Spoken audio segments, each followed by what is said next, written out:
1 தெசலோனிக்கேயர் 4:16 வாசியுங்கள். ஏனெனில் கர்த்தர் தாமே ஆரவாரத்தோடும் இந்த சத்தத்தை கேட்டிருக்கிறீங்களா? கர்த்தர் தாமே ஆரவாரத்தோடும். கர்த்தர் ஆரவார சத்தம் போட்டு நீங்க கேட்டிருக்கிறீங்களா? எங்கேயாவது கர்த்தர் ஆரவார சத்தம் இட்டு எங்கேயாவது கேட்டிருக்கிறீங்களா? பைபிளில் கர்த்தர் நிறைய சவுண்டு போடுவார். அந்தந்த இடத்துக்கு ஏற்ற மாதிரி அவரோட சவுண்ட் வெரிஃபை ஆகும். டிஃப்ரென்ஸ். நீங்கள் ஒரு இடத்துக்கு ஆண்டவரோட சவுண்டு ஒரு மாதிரி இருக்கும். ஒரு இடத்துல பாருங்கள், எக்கால சத்தத்தை போல் அவருடைய சத்தம் கேட்டது. சில இடத்துல பாருங்கள், சமுத்திரத்தின் இறைச்சலை போல் அவருடைய சத்தம் கேட்டது அப்படின்னு இருக்கும். சில இடத்துல பாருங்கள், ஜனத்திரளான சத்தத்தை போல கேட்டது, அநேக ஜனங்களுடைய சத்தத்தை போல் அவருடைய சத்தம் இருந்தது அப்படின்னு இருக்கு. சில இடத்துல பார்த்தீங்கன்னா மெல்லிய சத்தம் போல் அவர் சத்தம் கேட்டதுன்னு இருக்கும். வெளிப்படுத்தின விசேஷத்தில் யோவானுக்கு சொல்லும்போது எக்கால சத்தம் போன்ற ஒரு சத்தத்தை நான் கேட்டேன் அப்படிம்பார். எலியா கிட்ட கர்த்தர் பேசும்போது மெல்லிய சத்தம் கேட்டது அப்படின்னு இருக்கு. கர்த்தருடைய சத்தத்தை குறித்து வசனம் சொல்லுது, காதேஸ் வனாந்தரம் அதிர பண்ணத்தக்கதான அவருடைய சத்தம், கேதுரு மரங்களை முறிக்கத்தக்கதான ஒரு சத்தம். இப்படி ஆண்டவர் இடத்துக்கு ஏற்ற மாதிரி பேசுவார். அந்தந்த இடத்துல அந்தந்த மாதிரி ஆண்டவர் பேசுவார். இப்போ நம்ம கூட அப்படிதான், சில இடத்துல பேசும்போது சவுண்டாக பேசுவோம், வீட்டுக்குள்ளே பேசும்போது கொஞ்சம் அமைதியாக பேசுவோம். அதுவே சில ரகசியம் பேசும்போது அப்படியே மெதுவாக அவங்களுக்கு மட்டும் கேட்குற மாதிரி பேசுவோம். இந்த பேசுகிற இடத்துக்கும் சவுண்டுக்கும் டிஃப்ரென்ஸ் இருக்கு. இந்த இடத்துல பாருங்க, கர்த்தர் தாமே ஆரவாரத்தோடு. கர்த்தர் ஆரவாரம் இட்டார்னு நீங்கள் எங்கேயுமே பார்க்க முடியாது. கர்த்தர் ஆரவாரம் இடுகிறார் அப்படின்னு கரெக்டாக இந்த இடத்துல பர்டிகுலராக வசனம் சொல்லுது. கர்த்தர் தாமே. ஏன் கர்த்தர் ஆரவாரம் என்றார்? முதல்ல ஆரவார சத்தம்னா என்னன்னு தெரியுமா உங்களுக்கு? ஆரவார சத்தத்தை கேட்டிருக்கிறீங்களா? இதுக்கு முன்னாடி நாங்கள்லாம் முன்னாடி இப்போல்லாம் ஐபிஎல் அப்போல்லாம் வந்துட்டு டிவியில் போடுவாங்க மேட்ச். இந்த கடைசி ஒரு பால் இருக்கும், ஒரு 6 ரன் இல்லை 4 ரன் அடிக்க வேண்டி இருக்கும். இப்போ அந்த பால் போடுறவர் ஓரமாக ஒரு இடத்துல நிற்பார், கையில் வச்சுக்கிட்டு. பேட் பண்ணுறவர் ஒரு பக்கம் நிற்பார். அந்த நிமிஷத்தில் அந்த கிரவுண்டு எப்படி இருக்கும்? அந்த நிமிஷம் அவர் போட போகிறதுக்கு முன்னாடி அந்த நிமிஷம் கிரவுண்ட் எப்படி இருக்கும்? பின் ட்ராப் சைலண்டில் இருக்கும். பின் ட்ராப் சைலண்ட். அப்படியே மொத்த க்ரௌடும் 2 பேரையும் தான் ஃபோக்கஸ் பண்ணியிருக்கோம். ஓடி வர வரையும் பேட்டிங் பண்ணுற வரையும் அப்படியே ஃபோக்கஸ் பண்ணி அப்படி நின்றுக்கிட்டு இருக்கோம். அதுக்கு அவங்க ஒரு 2-3 நிமிஷம் எடுத்துப்பாங்க. ஏன்னா அவர் வந்து நின்று, ஏன்னா கடைசி பால் வெற்றியா தோல்வியா நிர்ணயிக்க போகிற நேரம். அப்படியே எல்லாரும் பார்த்துக்கிட்டு இருப்பாங்க. அவர் ஓடி வருவார். அவர் ஓடி வந்து பாலை போட்டு அந்த பேட்ஸ்மேன் அந்த பந்தை அடித்து அது அந்த சிக்ஸர் கோட்டை தாண்டும் பாருங்க. அப்படி தாண்டும் போது ஒரு சவுண்டு வருது இல்லை, அந்த சவுண்டுக்கு பேர் என்னது? அதுக்கு பேர் தான் ஆரவார சத்தம். ரசிகர்கள் ஆரவாரமிட்டனர் அப்படின்னா என்ன அர்த்தம்னா, ஒரு நீண்ட அமைதிக்கு பிறகு தாங்கள் எதிர்பார்க்கிற காரியம் நடக்கும்போது தங்களுடைய முழு பலத்தோடு கூட அவர்கள் கத்துறாங்க பார்த்தீங்களா, அதற்கு பேர் தான் என்னது? ஆரவார சத்தம். இங்கே வசனம் சொல்லுது 1 தெசலோனிக்கேயர் 4:16 கர்த்தர் தாமே ஆரவார சத்தத்தோடு அப்படின்னு இருக்கு. அப்படின்னா ஏன் கர்த்தர் ஆரவார சத்தம் என்றாரு அப்படின்னு கேட்டால், 2000 வருஷத்திற்கு முன்பதாக இயேசு சிலுவையிலே மரித்து உயிர்த்தெழுந்த பிறகு பிதா அவரை பார்த்து ஒரு வார்த்தை சொன்னார், உம்முடைய சத்துருக்களை பாதபடியாக்கி போடும் வரைக்கும் நீர் என்னுடைய வலது பாரசத்திலே உட்காரும். அப்போ உட்கார்ந்த இயேசு இந்த 2000 வருஷமா ஒரு கிரௌடுக்காக காத்துக்கிட்டு இருக்கிறார். 2000 வருஷமா அவருடைய மனவாட்டி சபைக்காக காத்திருக்கிறார். அவர் ரத்தம் சிந்தி சம்பாதிச்ச ஒரு குரூப்புக்காக கர்த்தர் 2000 வருஷமா வெயிட் பண்ணிட்டு இருக்கிறார் பிதாவின் வலது பாரசத்தில். 2000 வருஷம் இயேசு காத்திருந்த அந்த கூட்டம் புறப்பட்டு அப்படி மேலே வரக்கூடிய அந்த தருணத்தில் தான், அந்த செகண்ட்ல தான் கர்த்தர் ஆரவார சத்தம் இடுகிறார். அவருடைய அர்த்தம் என்ன? என் காத்திருக்குதல் முடிவடைகிறது, நான் சிந்தின ரத்தத்திற்கு பலன் வந்து கொண்டிருக்கிறது, என்னால் மீட்கப்பட்டவர்கள் பரலோகத்தை நோக்கி வந்து கொண்டிருக்கிறார்கள் என்கிற ஆரவார சத்தம் அது. தேவன் இருதயத்தின் ஆழத்திலிருந்து முழு பலத்தோடு கத்துற சவுண்டு தான் ஆரவார சத்தம். உங்களுக்காக எனக்காக கர்த்தர் 2000 வருஷமா காத்துட்டு உட்கார்ந்துருக்கிறார். அப்படி காத்துக்கிட்டு உட்கார்ந்துருக்கிற ஆண்டவருக்கு அந்த நிமிஷம் பிதா ஆயிற்று அப்படின்னு சொன்ன உடனே அப்படி ஒரு கூட்டம் புறப்பட்டு அப்படி வரும் பாருங்க. அந்த நிமிஷத்தில் அவர் போடுற சவுண்ட் எப்படி இருக்கும் யோசிச்சு பாருங்க. பரலோகம் எப்படி பார்க்கும் இயேசுவை வாங்க. பையன் உட்காந்து மேட்ச் பார்த்துட்டே இருப்பான், எல்லாரும் அவங்கவுங்க வேலையை பார்த்துட்டே இருப்பாங்க. ஒரு 4 அடித்தோடனே ஓன்னு கத்துவான். அத்தனை பேரை திரும்பி என்ன செய்வாங்க, அவனையே பார்ப்பான், என்னடாச்சு 4 அடிச்சிட்டாங்க. அவ்வளவு அமைதியான ஒரு இயேசு 2000 வருஷம் கழிச்சு பரலோகத்தில் ஒரு ஆரவார சவுண்டை போட்ட உடனே டோட்டல் பரலோகம் எப்படி திரும்பி பார்க்கும் பாருங்க. அத்தனை தூதர்களும் நம்ம போடுற சவுண்டை விட இவர் சவுண்டு பெரும் சவுண்டாக இருக்குதே, இவர் இவ்வளோ சந்தோஷமாக சவுண்டு போடுறாரு, இப்படி உட்காந்துருந்த இயேசு சவுண்டு போடுறாரு, ஏன் சவுண்டு போடுறாருன்னு திரும்பி பார்த்தா அவரால் மீட்கப்பட்ட கூட்டம் ஒன்று கீழே இருந்து பறந்து அப்படியே மேலே வந்துக்கிட்டே இருக்கும், அப்படியே மறுரூபமாகி வந்துக்கிட்டே இருக்கும், அவரை போலவே மாறிக்கிட்டு இருக்கும். இதை பார்த்த உடனே அவன் சொல்லுவான், இதுக்கு தான் கர்த்தர் ஆரவார சத்தம் விடுகிறார். நீங்களும் நானும் தான் அந்த க்ரௌடு. உங்களுக்காகவும் எனக்காகவும் தான் கர்த்தர் அந்த சவுண்டு போட போகிறார். நாம் அந்த க்ரௌடில் இருப்போமா? நாம் அந்த சவுண்டு பாத்திரவான்களாக இருப்போமா? பல நேரங்களில் நமக்கு இந்த மகிமை தெரியறது கிடையாது, பல நேரங்களில் நாம் இதை உணர்றது கிடையாது. பாருங்கள், நம்முடைய ஸ்பெஷாலிட்டி என்ன தெரியுங்களா? சபையினுடைய ஸ்பெஷாலிட்டி எப்பவும் சொல்வேன், நமக்காக யாரெல்லாம் காத்துக்கிட்டு இருக்காங்க தெரியுமா? ஒரு பக்கம் இயேசு வலது பாரசத்தில் உட்காந்து காத்துக்கிட்டு இருக்கிறார், இன்னொரு பக்கம் பரதீசிக்குள்ளே கிறிஸ்துவுக்குள் மரித்தவர்கள், பழைய ஏற்பாட்டு பரிசுத்தவான்கள் எல்லாரும் உட்காந்துருப்பாங்க. அதான் நான் சொல்லுவேன், ஒரு கற்பனை. நான்லாம் பரலோகத்துக்கு போகல, சரியா? நான் சொல்கிறது ஒரு கற்பனை, நானாக யோசித்தது.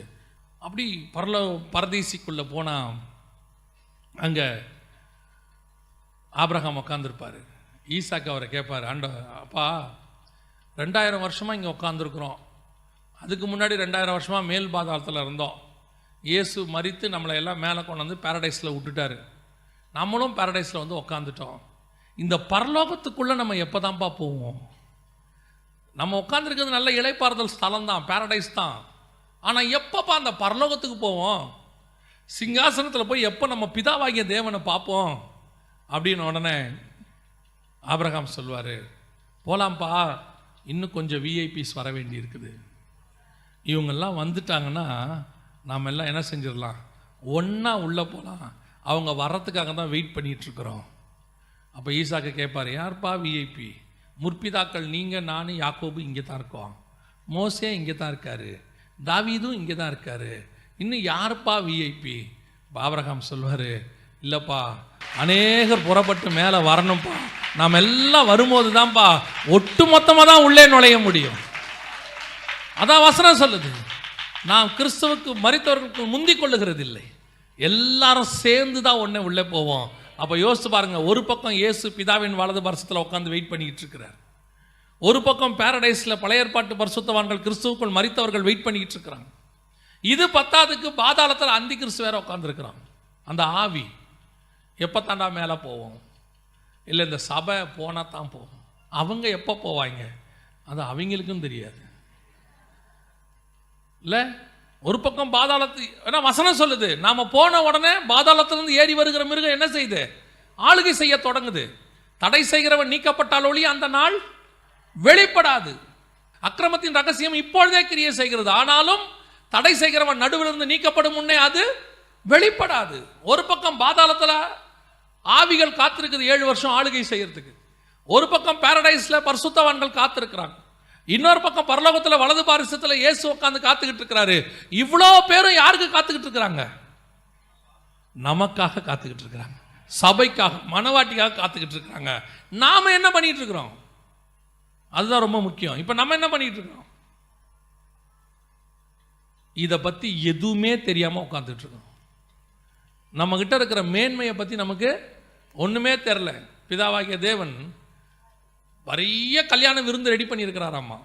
நம்ம போகும்போது கல்யாண விருந்து நடக்கும்போது, ஆட்டுக்குட்டியனுடைய கல்யாண விருந்து, அவர் விருந்து பண்ணால் எப்படி இருக்கும் யோசிச்சு பாருங்களேன். ஒரு கற்பனை தான் இதுவும். அப்படியே பெரிய டேபிள், அதில் இல்லாத ஃப்ரூட்ஸே கிடையாது, இல்லாத சாப்பாடே கிடையாது, ஆனால் வெஜிடேரியன் தான், டோன்ட் வரி. ஃபுல்லாக நீங்கள் உடனே ஆடு மாடுலாம் நினச்சிடக்கூடாது, பரலோகத்தில் நடக்குது, அங்கே மாம்சம் ரத்தம் புசிப்பதில்லை, சரியா?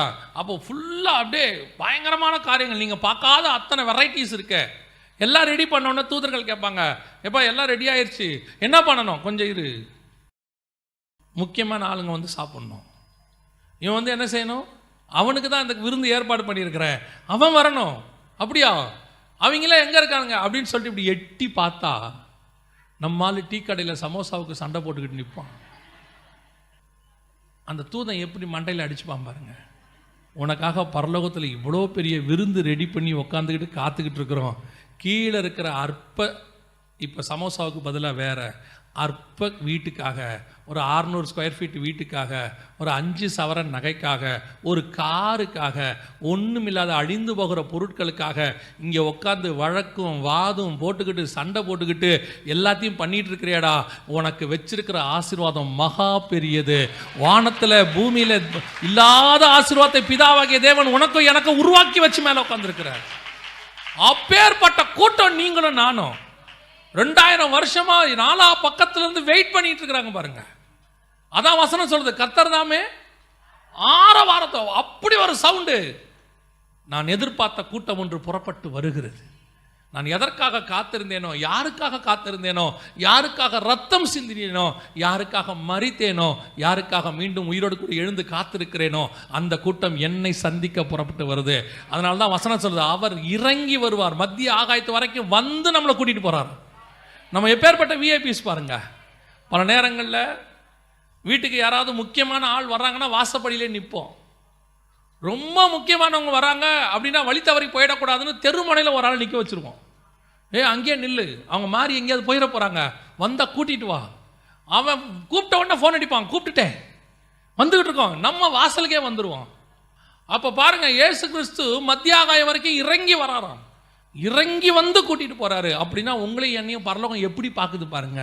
எவ்வளோ பெரிய விஐபியா பார்க்குது, எவ்வளோ முக்கியமான ஒரு ஆத்மாவா பார்க்குது. ஆனால் நீங்களும் நானும் என்ன பண்ணிட்டு இருக்கிறோம்?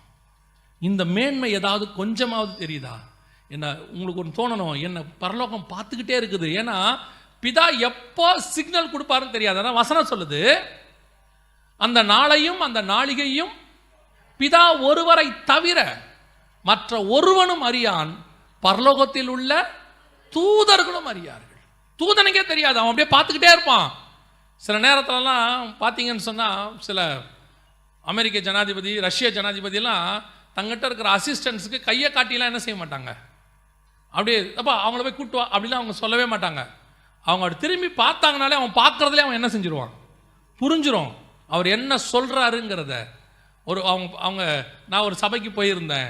ஒரு சபைக்கு போகும்போது அந்த பாஸ்டர் இங்கேருந்து பாட்டு பாடுறாரு, அந்த ஓஹெச்பியோ அந்த எல்சிடியில் வந்து பாட்டு போடுறாங்க. பாட்டு போடுறது பாஸ்டர்மா. இவர் இங்கேருந்து என்ன பாட்டுன்னே சொல்லலைங்க, அவர் பாடிக்கிட்டே திரும்பி பார்க்குறாரு. அந்தம்மா அடுத்த பாட்டு எடுத்து வச்சு ரெடியாக இருக்காங்க. நான் முடிஞ்சவொடனே கேட்டேன், என்ன 2 பேரும் கண்ணிலேயே பேசுனீங்களே, என்ன விஷயம்னு கேட்டேன்.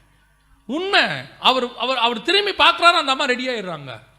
காரணம் என்னன்னா, அந்த அளவுக்கு அவங்களுக்கு என்ன இருக்குது, ஒரு மனம், அப்படியே புரிஞ்சுக்கிற தன்மை. அந்த மாதிரி தான் தூதர் அப்படியே பார்த்துக்கிட்டே இருப்பான் பிதாவை. ஒரு செகண்டில் பிதா அவனுங்களை கூப்பிடுறா கீழே இருந்துன்னு அப்படி பார்த்த பார்வையில் அப்படியே மறுரூபமாகி ஒரு நிமிஷத்தில் நான் போகும்போது அத்தனை தூதர்களும் இயேசுவும் எழுந்து நின்று உங்களை என்னை வரவேற்பார்.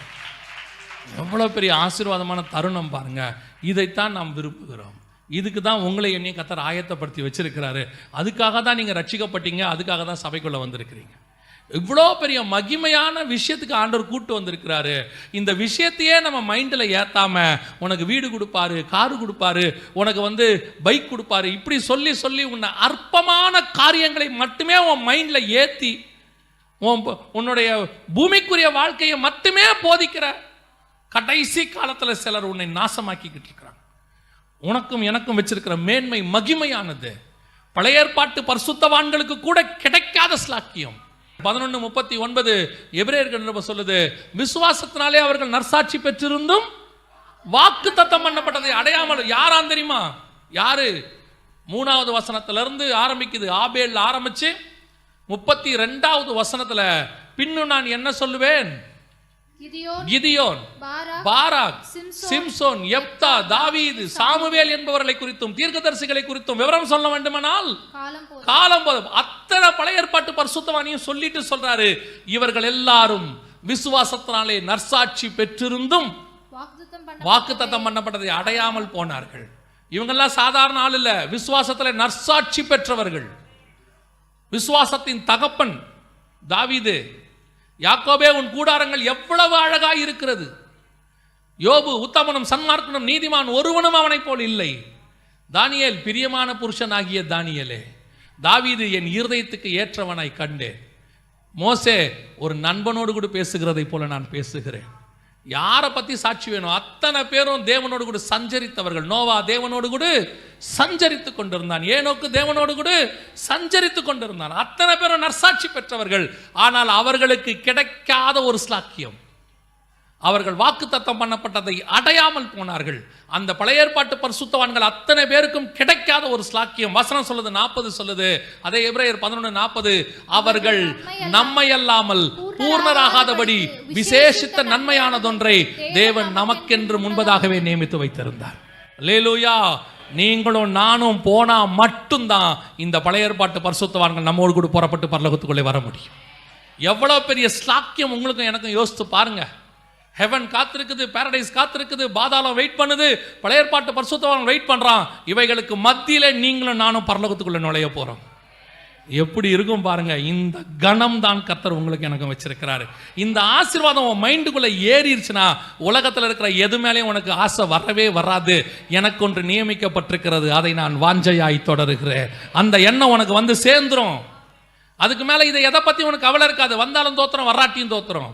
எனக்கு இங்கிருந்து நான் புறப்பட்டு மேலே டேக் ஆஃப் ஆகிற வரைக்கும் எனக்கு என்ன தேவையோ அத்தனையும் என் பரலோகம் பார்த்துக்கொள்ளும்.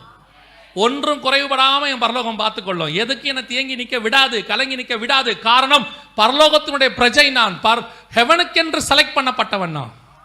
அந்த எண்ணம் மட்டும் உனக்கு வந்துருச்சுன்னா போதும், பூமியில் எது மேலேயும் உனக்கு ஆசையே வராது, கவலையே பட மாட்டேன். ஐயோ இது இல்லையே அது இல்லையே, எல்லாம் நான் சொல்கிறேன் 5-3 அடுக்கா கரெக்டாக பரலோகம் ஏற்ற நேரத்தில் உனக்கும் எனக்கும் செய்யும். ஏன்னா we are selected for heavenly kingdom. அப்பேற்பட்ட விசுவாசம் உனக்கும் எனக்கும் வரணும். எவ்வளவு மகிமை பாருங்க. ரெண்டாவது, கர்த்தர் தாமே ஆரவாரத்தோடும், கர்த்தர் தாமே ஆரவாரத்தோடும். ஏன் இன்னும் இந்த ஆரவார சவுண்டுக்கு இன்னொரு பவர் இருக்கு தெரியுமா?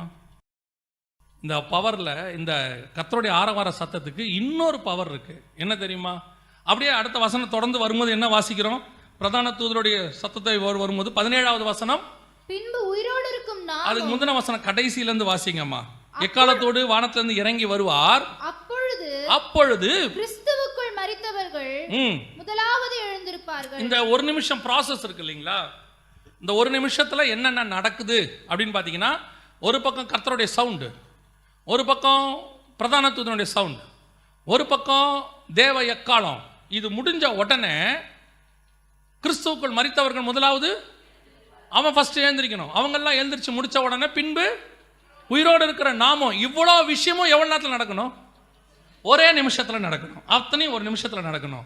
அப்போ ஃபர்ஸ்ட் இந்த சவுண்டு முடிஞ்ச உடனே ஃபர்ஸ்ட் என்ன நடக்குது? கிறிஸ்துவுக்குள் மரித்தவர்கள் முதலாவது எழுந்திருப்பார்கள். அப்படின்னா என்ன அர்த்தம்? இவர்கள் எல்லாரும், கிறிஸ்துவுக்குள்ள மரித்தவர்கள் எல்லாரும் பாரடைஸ்ல இளைப்பாரி கொண்டிருக்கிறாங்க. இவங்க ஜீவனுக்குள்ள பிரவேசிக்கணும், ஜீவ தேசத்துக்குள்ள பிரவேசிக்கணும், ஜீவனுள்ள ஒரு நகரத்துக்குள்ள வரணும், பிதாவை பார்க்கறதுக்கு உள்ள வரணும். அப்ப கிறிஸ்துவுக்குள் மரித்தவர்கள் உயிரோடு எழுந்திருக்கணும். அப்படின்னா அந்த ஜீவனை கொடுக்கிற சவுண்டு எங்க இருக்குன்னா, கர்த்தருடைய ஆரவார சவுண்டுக்குள்ள தான் இருக்கு. அந்த சவுண்டு ஒரு ஜீவனை கொண்டு வரும் உங்களுக்குள்ள, மரித்தோரை உயிரோடு கூட எழுப்போம். அது என்னங்க, எப்படி சொல்ல வரீங்க அப்படின்னா, யோவான் எழுதின சுவிசேஷம் 11ஆம் அதிகாரத்தை திருப்புங்க. அங்க ஒரு மிக முக்கியமான சம்பவம் இருக்கு. லாசருடைய சம்பவத்தை பற்றி சொல்லப்பட்டிருக்கு இல்லையா? அந்த சம்பவத்தில் பாருங்க, இயேசு வந்து மார்த்தாள்கிட்ட பேசுவார், மரியாள்கிட்ட பேசுவார், எல்லா வேலையும் செய்வார், அதுக்கப்புறம் அழுவார், எல்லாம் பண்ணுவார். இயேசு கண்ணீர் விட்டார், எல்லாம் இருக்கு.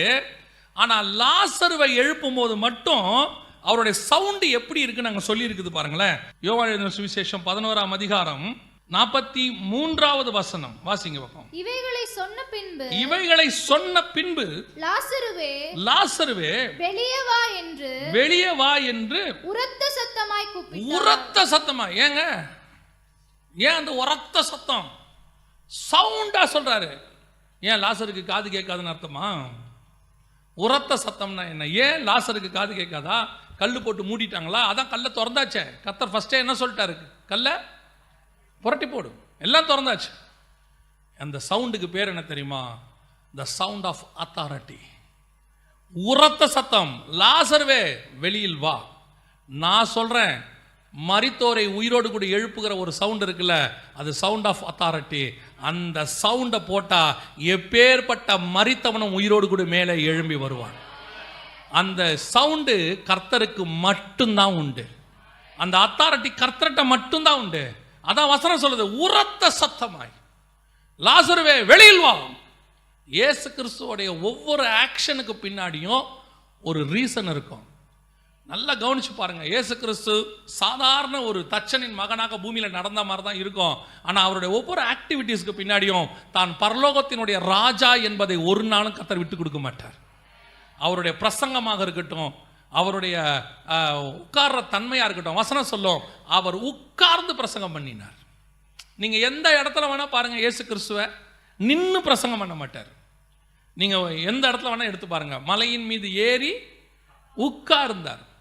லூக்கா எழுதின சுவிசேஷம் 5ஆம் அதிகாரத்தில் பேதுருக்கிட்ட போய் 2 போட்டை கேட்கிறாரு. 2-3 வசனத்தில் இருக்கு.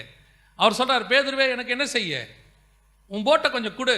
வாங்கின உடனே அதில் வசனம் என்ன சொல்றது, வாசிங்க 5:3 நினைக்கிறேன், வாசிங்க. அப்பொழுது அந்த படகுகளில் ஒன்றில் ஏறினார். அந்த படகுகளில் ஒன்றில் ஏறினார். அது சீமோனுடையதா இருந்தது. அதை கரையிலிருந்து சற்றே தள்ளும்படி அவனை கேட்டுக்கொண்டு அந்த படவில் உட்கார்ந்து.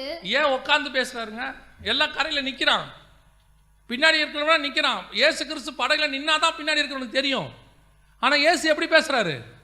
உட்கார்ந்து, மலையின் மீது ஏறி உட்கார்ந்து. ஏன் தெரியுமா? இயேசு கிறிஸ்து பண்ணது இப்ப நாங்க பண்ற மாதிரி பிரசங்கம் இல்லை, ஏத்துக்கோங்க, அது இல்லை.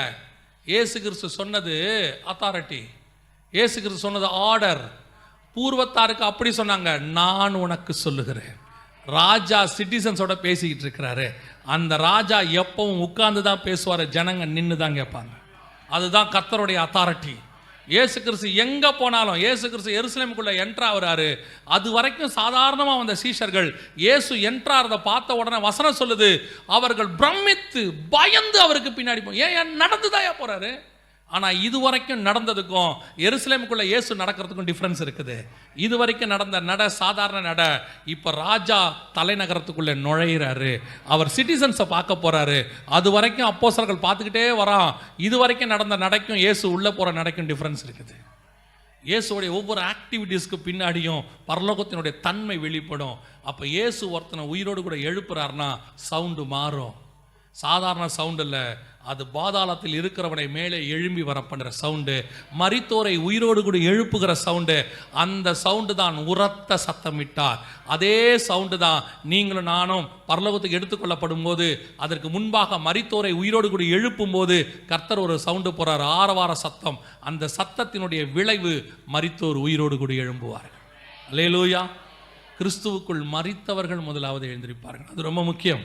ஒருவேளை வருகை தாமதிச்சுன்னா நீங்களும் நானும் எங்கே யாருக்குள்ள மரிக்கணும்?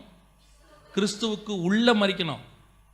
நிறைய பேர் கேட்கலாம், வருகை வருமா, இப்போ வருமா? அப்போ எப்போ வேணால் வரட்டும், ஒன்றும் பிரச்சனை இல்லை, இன்றைக்கி வந்தாலும் தோத்துறோம். ஆனால் எப்போ மரணம் வரும்னு தெரியாது, எந்த நிமிஷம் வரும்னு தெரியாது. ஆனால் மரிக்கும் போது நீங்கள் நான் எதிர்கொள்ள மரிக்கணும், கிறிஸ்துவுக்கு உள்ள மரிக்கணும். கிறிஸ்துவுக்கு வெளியே மரிச்சிடக்கூடாது. நம்மளை பொறுத்த வரைக்கும் கல்றையில் இடம் கிடச்சிட்டா போதும், பாஸ்டர் வந்து அடக்காராதனை பண்ணால் போதும், அதான் சாட்டிஸ்ஃபேக்ஷன். நான் எப்பவும் சொல்லுவேன், பாஸ்டர் அடக்காராதனை பண்ணுறாரு, கல்றையில் கொண்டு போய் புதைக்கிறோம், அது இல்லாட்டியும் பிரச்சனை இல்லை. ஏன்னா எல்லாரையும் ஆதி காலத்தில் ரத்த சாட்சியம் மறிச்சவங்களெல்லாம் கல்றைக்குள்ளே கொண்டு போயெல்லாம் புதைக்கல, அடக்காராதனைலாம் பண்ணலை. அவனை எங்கெங்கேயோ சிலுவையில் போட்டு சாவடிச்சு விட்டாங்க, எல்லாரையும் தீயில போட்டு எரிச்சு தீக்கரை ஆக்கி விட்டாங்க. அவனையோ தீவில் கொண்டு போய் மிருகங்களுக்கு இரையாக்கிட்டாங்கன்னு எபிரேயர் 11 சொல்லுது. அதனால அடக்க ஆராதனை முக்கியமானதல்ல, பண்ணணும். பாடி இருந்துச்சுன்னா பண்ணிடுவோம், இல்லைன்னா கவர்மெண்ட் பண்ணோம், அதனால நாங்களே பண்ணி விட்டுறோம். ஆனால் அடக்காராதனை முக்கியம் அல்ல, நீ எதற்குள்ளே மரிக்கிறாய் என்பதுதான் முக்கியம். கிறிஸ்துவுக்கு உள்ள மரிக்கணும். கிறிஸ்துவுக்கு வெளியே மரிச்சா இந்த சவுண்ட் உனக்கு கேட்காது. கிறிஸ்துவுக்குள்ள மரிச்சவங்க தான் முதலாவது எழுந்திருக்க முடியும். இந்த கிறிஸ்துவுக்குள் மரித்த பரிசுத்தவான்கள் எழும்பி அப்படி வரும்போது பின்பு உயிரோடு இருக்கிற நாமும் மர்றூமாகி அவரோடு கூட மத்தியாகாயத்தில் ஒன்றா சேரப்போகிறோம். இந்த சந்தோஷமான தருணத்துக்கு தான் வேதம் சொல்லுகிறது, கர்த்தர் தாமே ஆரவார சத்தத்தோடு. அல்லேலூயா. இரண்டாவதாக அந்த வசனத்தை திருப்பி வாசிங்க, 1 தெசலோனிக்கேயர் 4:16 திருப்பி வாசிங்க பார்ப்போம். ஏனெனில் கர்த்தர் தாமே ஆரவாரத்தோடும் காலத்தோடும் பிரதான தூதனுடைய சத்தத்தோடும். இது என்ன சவுண்டு? பிரதான தூதனுடைய சத்தம் என்ன? ஏன் அந்த சவுண்டு வருது? பிரதான தூதனுடைய சத்தம் எதுக்காக வருது? ஏன் அவன் ஒரு சவுண்டு போடுறான்? பைபிளில் நல்லா கவனிச்சு பாருங்க. பிரதான தூதன் எங்கெங்கெல்லாம் சவுண்டு போடுறான்னு கொஞ்சம் கவனிச்சு பாருங்க. பிரதான தூதனுடைய சத்தம் எந்தெந்த இடத்துலலாம் நல்லா வருதுன்னு பாருங்க. ஒரு வசனங்கள் 2-3 வாசிங்களேன். தானியேலின் புஸ்தகம் 10ஆம் அதிகாரம் 13வது வசனம் வாசிங்க பார்ப்போம். பெர்சியா ராஜ்யத்தின் அதிபதி 21 நாள் மட்டும் என்னோடு எதிர்த்து நின்றான். ஆனாலும் பிரதான அதிபதிகளில் ஒருவனாகிய மீகாவேல் எனக்கு உதவியாக வந்தான். ஏன் பிரதான அதிபதியில் ஒருவனாக மிகாவேல் வந்தான்? மிகாவேல் வந்து எங்க சண்டை போடுறான்? பெர்சியா தேசத்து அதிபதியோட. பெர்சியா தேசத்து அதிபதினா பூமியில் இருக்கிற ஒரு ராஜா. பூமியில் இருக்கிற ஒரு ராஜாவோட ஏன் பிரதான தூதன் சத்தம் போடுறான்னா, அங்க ராஜாக்குள்ள இருக்கிறது பிசாசு. ஏன்னா சாதாரண ராஜாவாக இருந்தால் இன்னொரு ராஜா சண்டை போட்டுருவாரு. பிசாசோட சண்டை போடுற அதிகாரம் யாருக்கு தான் இருக்குது? தூதனுக்கு தான் இருக்குது. இன்னும் கொஞ்சம் நீங்க தெளிவா வாசிங்க. யூதாவின் புஸ்தகம் 9வது வசனம் வாசிங்க. யூதா 9 வாசிங்க. பிரதான தூதனாகிய மீகாவேல் மோசேயினுடைய சரீரத்தை குறித்து பிசாசுடனே தர்க்கித்து பேசின போது. அப்ப பிரதான தூதன் யாரோட பேசுறான்? பிசாசோட பேசுறான். இன்னும் ஒரு வசனம் கூட வாசிங்க. வெளிப்படுத்துற விசேஷம் 20ஆம் அதிகாரம் 2வது வசனம் 3ஆம் வசனம் வாசிங்க. பிசாஸ் என்றும் சாத்தான் என்றும் சொல்லப்பட்ட பழைய பாம்பாகிய வலு சர்ப்பத்தை அவன் பிடித்து அதை 1000 வருஷம் அளவும் கட்டி வைத்து. யார் கட்டி வச்சது? 20:1 வாசிங்க. ஒரு தூதன் பாதாளத்தின் திறவுகோலையும் பெரிய சங்கிலியையும் தன் கையில பிடித்துக் கொண்டு வானத்திலிருந்து இறங்கி வர கண்டேன். அப்ப அந்த பிசாசு வர இடத்துல யார் வர்றது? தூதன் வராம பாருங்க. பொதுவா நாம வந்து பிசாசை யாருக்கு ஈக்குவலா வச்சிருக்கிறோம்? இயேசுவுக்கு ஈக்குவலா, கடவுளுக்கு ஈக்குவலா வச்சிருக்கோம், தேவனுக்கு ஈக்குவலா வச்சிருக்கிறோம். பிசாசும் தேவனும் தான் நம்மளுடைய காம்படிஷன். நம்ம விடுறது எப்பவுமே. ஆனா பைபிள்ல எந்த இடத்திலும் பிசாசு யாருக்கு ஏத்து நிக்க மாட்டான்? தேவனுக்கு ஏத்து நிக்க மாட்டான். எல்லா இடத்துலையும் பாருங்க, பிசாசு கூட சண்டை போடுற ஆளெல்லாம் யாரு? தூதன் தான் சண்டை போடுவான். ஏன் அப்படின்னு கேட்டீங்கன்னா, அவர் சர்வ வல்லமை உள்ள தேவன். அவருக்கு முன்னாடி ஈக்குவலே ஒருத்தர் கிடையாது. ஈக்குவலான ஆள் இன்னொன்று கிடையவே. கீழே 2 பேர் இருக்காங்க. அவருக்கு கீழே 2 வேலைக்காரங்க. ஒரு நல்ல வேலைக்காரன், ஒரு மோசமான வேலைக்காரன். அந்த நல்ல வேலைக்காரன் தான் பிரதான தூதன், மோசமான வேலைக்காரன் தான் பிசாசு. ஒரு காலத்தில் இவன் அவர்கிட்ட வேலை பார்த்துக்கிட்டு இருந்தான். வேலை பார்த்துக்கிட்டு இருந்த உடனே இவங்ககிட்ட குற்றம் கண்டுபிடிச்சோன்னே இவனை கீழே தள்ளி விட்டார். அதுலேருந்து அவன் இன்னும் மோசமாயிட்டான். அந்த ஸ்தானத்துக்கு வேற ஒருத்தனை வேலைக்கு வச்சுட்டாரு. அவன் தான் மிகாவேல். இவன் தான் பிரதான தூதன். இவங்க 2 பேரும். இன்னும் உங்களுக்கு ப்ரூஃப் வேணும்னு சொன்னா எசேக்கியேல் புஸ்தகம் 28ஆம் அதிகாரம் 12வது வசனம் வாசிங்க. பிசாசை பத்தி அங்க என்ன சொல்லி இருக்குது பாருங்க. அனுபுத்திரனே, நீ தீரு ராஜாவை குறித்து புலம்பி அவனை நோக்கி, கர்த்தராகிய ஆண்டவர் உரைக்கிறது என்னவென்றால், நீ விசித்திரமாய் செய்யப்பட்ட முத்திரை மோதிரம், நீ ஞானத்தால் நிறைந்தவன், பூரண அழகுள்ளவன், நீ தேவனுடைய தோட்டமாகிய ஏதேனில் இருந்தவன், பத்மராகம், புஷ்பராகம், வைரம், படிகப்பச்சை, கோமேதகம், யஸ்பி, இந்திரநீலம், மரகதம், மாணிக்கம் முதலான சகலவித ரத்தினங்களும் உன்னும் உன்னை மூடிக்கொண்டிருக்கிறது. நீ சிருஷ்டிக்கப்பட்ட நாளில் உன் மேல வாத்தியங்களும் உன் நாகசுரங்களும் உன்னிடத்தில் ஆயத்தப்பட்டிருந்தது. நீ காப்பாற்றுவதற்காக அபிஷேகம் பண்ணப்பட்ட கேருப். அதாவது இவன் தூதன் பிரிவை சார்ந்தவன். பிசாசு யாரு? தூதன் பிரிவை சார்ந்தவன், காப்பாற்றுவதற்காக உண்டாக்கப்பட்ட கேருப். இப்போ இவன் யாரு? மிகாவேல் யாரு? பிரதான தூதனாகிய கேருப் பிரிவை சார்ந்ததான ஒரு தூதன். அப்ப இவங்க 2 பேரும் தான் ஈக்குவல். தேவனுக்கு ஈக்குவல் யாருமே கிடையாது. அவர் இவங்க 2 பேருக்கும் மேல அவர் நினைச்சா 2 பேரையுமே க்ளோஸ் பண்ணிடுவார். நம்ம இன்னைக்கு பிசாசுக்கு என்ன கொடுத்து வச்சிருக்கிறோம்? ப்ரொமோஷன் கொடுத்து யாருக்கு ஈக்குவலா வச்சிருக்கிறோம்? தேவனுக்கு ஈக்குவலா வச்சிருக்கிறோம். அதுலயும் நம்மாலு பாருங்க, பரிசுத்தாவின் அபிஷேகம் பெற்றவனே ஊழியத்துக்கு எங்கேயாவது போகும்போது அந்த ஊருக்குள்ள போறதுக்கு இவன் பயப்படுறான். அங்க பிசாசுகள் இருக்கட்டும், இருந்துட்டு போட்டோம், என்ன பிரச்சனை இப்போ? அதுல வேற சொல்லுவாங்க. இன்னைக்கு பைபிள்ல பாருங்க, இயேசுவோ சீஷர்களோ போகும்போது பிசாசு ஓடிச்சா இல்ல பிசாசை பத்தி இவங்க ஓடினாங்களா? இயேசு போனா அங்க இருக்கிற பிசாசு ஆட்டோமேட்டிக்கா என்ன செஞ்சிடும்? ஓடிரும். அப்போஸ்தலர்கள் போனா அங்க இருக்க பிசாசு என்ன பண்ணும்? பின்னாடி வந்து அதுபான்னு சொல்லிட்டே வரும், உன்னதமான தேவனுடைய ஊழியக்காரங்கன்னு. இப்போ பிரச்சனை என்னன்னா, நம்மால் அதை பார்த்து ஓடிக்கிட்டு இருக்கிறான். கிராமத்துக்குள்ளே போக மாட்டான். அவன் சொல்கிறான், எப்படியாவது நைட்டு ஃபாஸ்டிங் போட்டதை கட்டுங்க. ஃபாஸ்டிங் போட்டு கட்டுறது தப்பு இல்லை, ஆனால் என்ன வரக்கூடாது? பயம் வரக்கூடாது. பிசாசுக்கு அவ்வளோ ஹைப்பு. அது என்னங்க செய்யும்? அதில் வேற பிசாசுக்கு வெரைட்டிலாம் வேற வச்சுருக்கான். அது அந்த வகையான பிசாசு, இது இந்த வகையான பிசாசு. அது ஜெயிக்கவே முடியாது. இயேசு கிறிஸ்துவின் நாமத்தினாலே எல்லா பிசாசின் தலையும் நசுக்கப்பட்டாகி விட்டது. பாம்பினுடைய தலை நசுக்கப்பட்ட தலை. அதுக்கு இன்னும் கொஞ்சம் தான் உயிர் இருக்கு, வால் ஆடிட்டு இருக்குது. அப்படிதான் வெளிப்படுத்தல் சொல்லுது. வால் மட்டும்தான் ஆடுது. உங்களுக்கு அது தெரியணும். பிசாசை குறித்த பயம் கண்டிப்பாக இருக்கவே. அதனால தான் ஆண்டவர் பயப்படுகிறவர்கள் நரகத்துக்கு போவாங்கன்னு சொல்றாரு வெளிப்படுத்தின விசேஷத்தில். வெளிப்படுத்தின விசேஷத்தில் நரகத்துக்கு போறவங்க லிஸ்ட்ல ஃபர்ஸ்ட் யார் இருக்கிறாவா? பயப்படுகிறவர்கள் அதுக்கு போவாங்க. எதுக்கு பயப்படுறவங்க? தேவனுக்கு பயப்படுறவங்க இல்ல, பிசாசுக்கு பயப்படுறவங்க.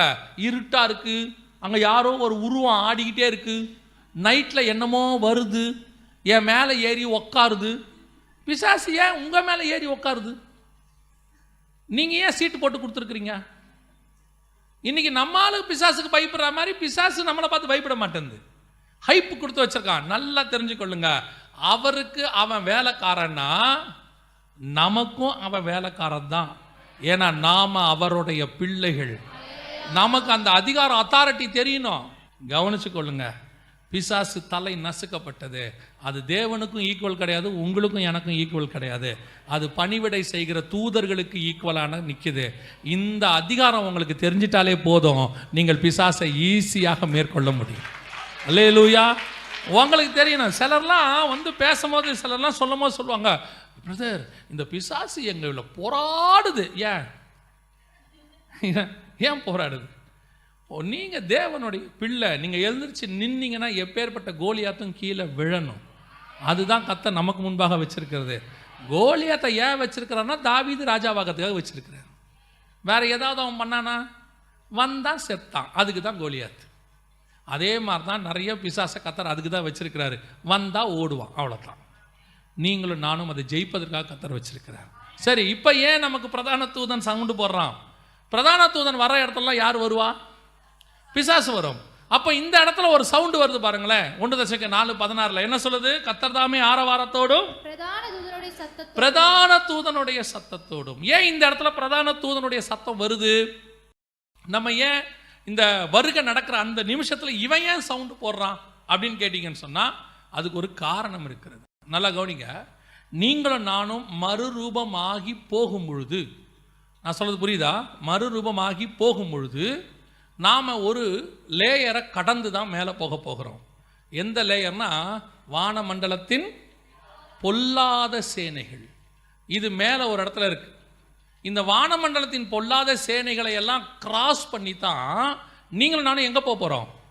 பரலோகராயத்துக்குள்ளே போக போகிறோம்.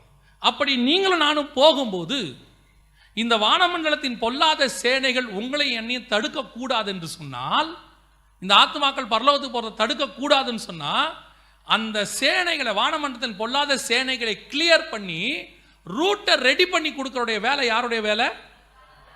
பிரதான தூதனுடைய வேலை. என்னங்க நீங்கள் ஒரு புது கதை சொல்கிறீங்களா? பார்க்கறதுக்கு அப்படி இருக்கானா? இல்லை. வெளிப்படுத்தின விசேஷம் 12ஆம் அதிகாரம் வாசிங்க. வெளிப்படுத்தின விசேஷம் 12ஆம் அதிகாரம்.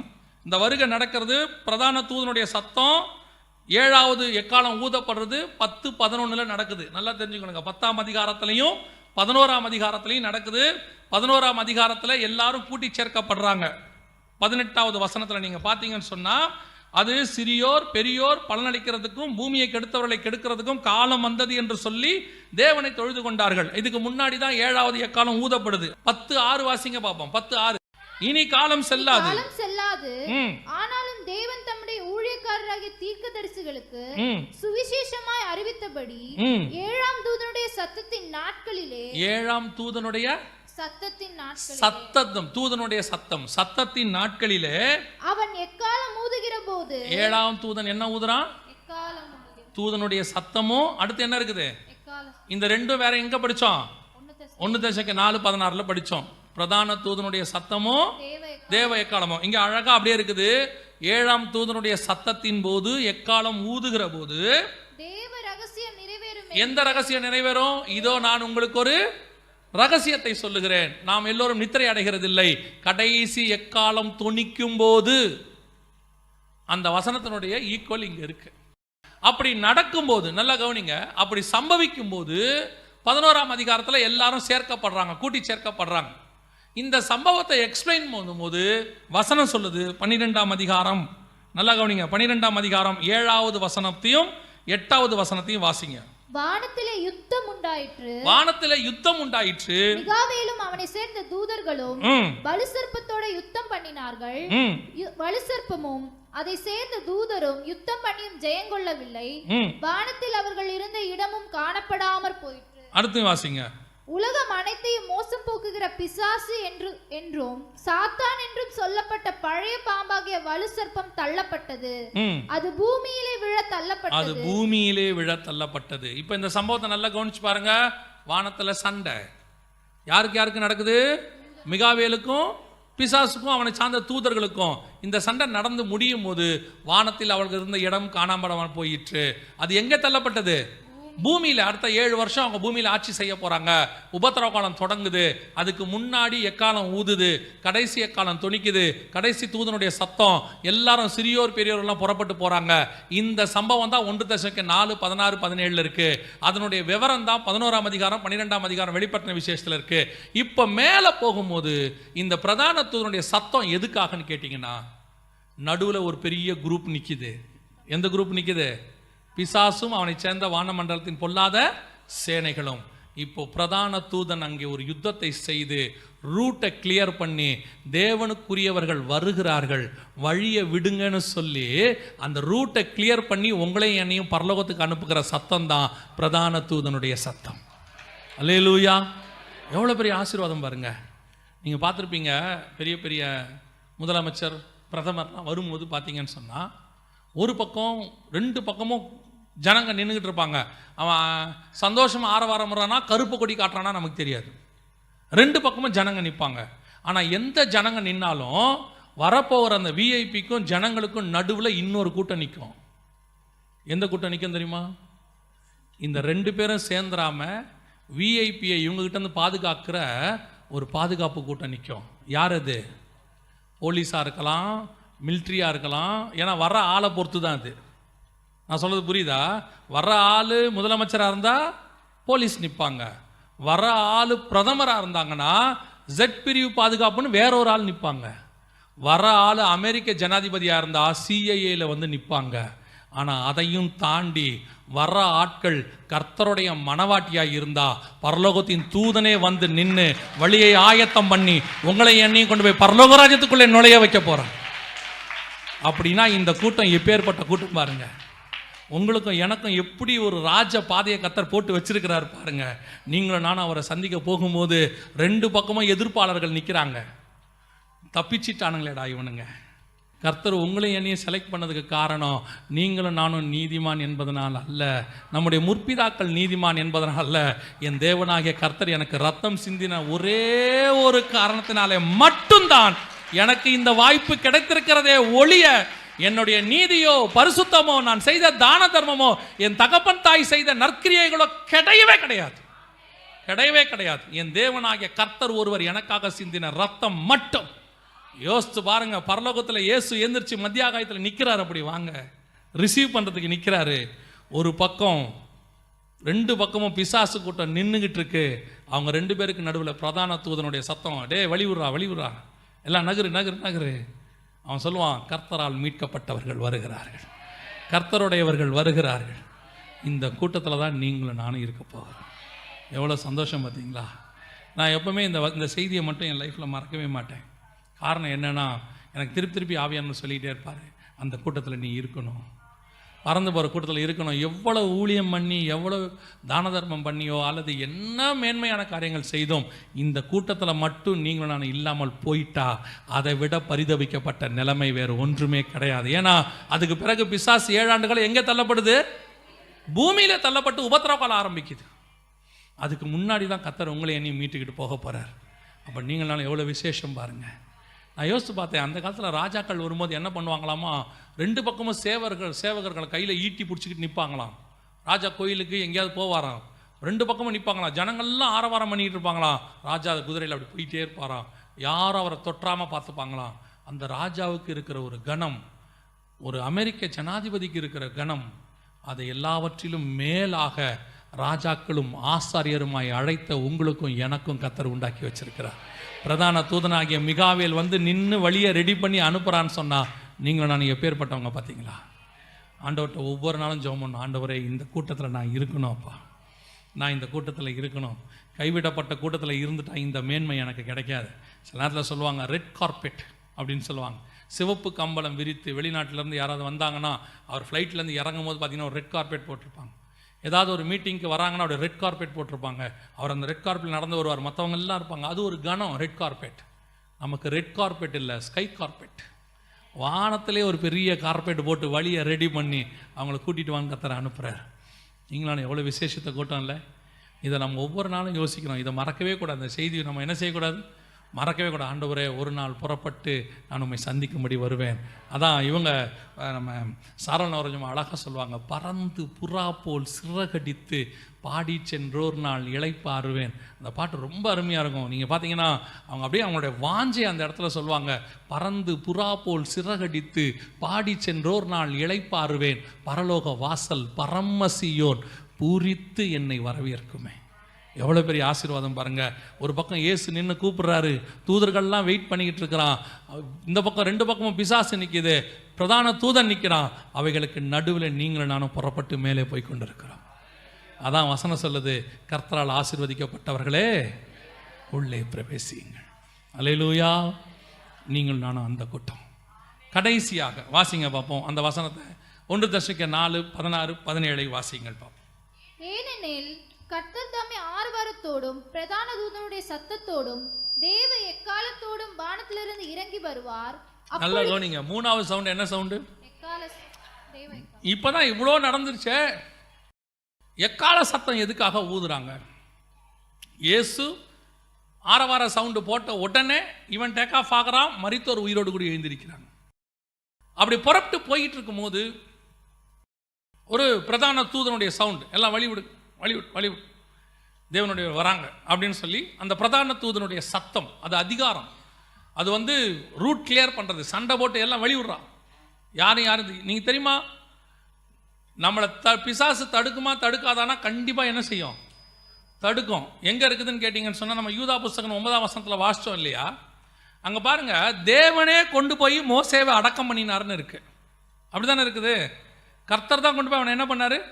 அடக்கம் பண்ணினார். ஆனால் மோசேயின் சரீரத்தை குறித்து அவன் என்ன பண்ணானா? தர்க்கம் பண்ணினான்னு இருக்கு. ஓ, கர்த்தர் சரீரத்தை கொண்டு போயிட்டாரியா? இவன் கேட்குறான், அந்த சரீரம் எங்க? அது பாதாளத்துக்கு வரணுமே. பாதாளத்தின் திறவுகோல் என் கையில் இருக்குதே, கணக்கு இன்னும் செட்டில் ஆகலையே, மோசேயின் சரீரத்தை கொடுங்கன்னு கேட்குறான். அதுக்கு அந்த தூதன் சொல்கிறான், கர்த்தர் உன்னை கடிந்து கொள்வாராங்க. இப்போ யோசிச்சு பாருங்க, கர்த்தர் கொண்டு போன சரீரத்துக்கு அவன் என்ன கேட்குறான்? கணக்கு கேட்குறான். மோசேயின் சரீரத்திற்கே அவன் கணக்கு கேட்பானால், மரித்து போன மோசேயின் சரீரம், செத்து போன மோசேயின் சரீரத்திற்கே அவன் கணக்கு கேட்பானால், ஜீவனுள்ள உங்களுடைய என்னுடைய ஆத்மா பரலோகத்துக்கு போகும்போது கர்த்தர் நிச்சயமாக பிசாசு கணக்கு கேட்பான். எவ்வளோ தடுக்க முடியுமோ என்ன செய்வான்? தடுப்பான். அப்படி தடுக்காமல் இருக்கிறதுக்கு தான் அந்த ரூட்டை கிளியர் பண்ணி நமக்கு சொல்கிறது யார் வர்றது?